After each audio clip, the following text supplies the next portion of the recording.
నమస్కారం ఘంటారావానికి స్వాగతం ముందుగా ప్రధాన అంశాలు కాసేపట్లో విశాఖ స్టీల్ ప్లాంట్ కు కేంద్ర మంత్రులు ప్లాంట్ స్థితిగతులపై యాజమాన్యంతో సమీక్షకు అవకాశం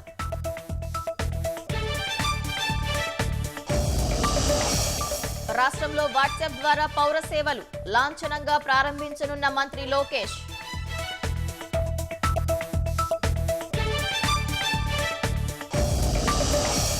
ఏలూరు జిల్లా మఠంగూడెంలో భార్య హత్య కుటుంబ కలహాలతో కత్తితో పొడిచి చంపిన భర్త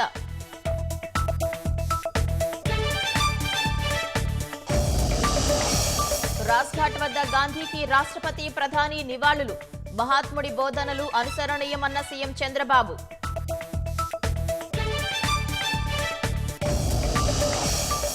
అమెరికాలో గాల్లో ఢీకొని నదిలో కూలిన లోహ విహంగాలు 64 మంది పౌరుల కోసం ముమ్మరంగా సహాయక చర్యలు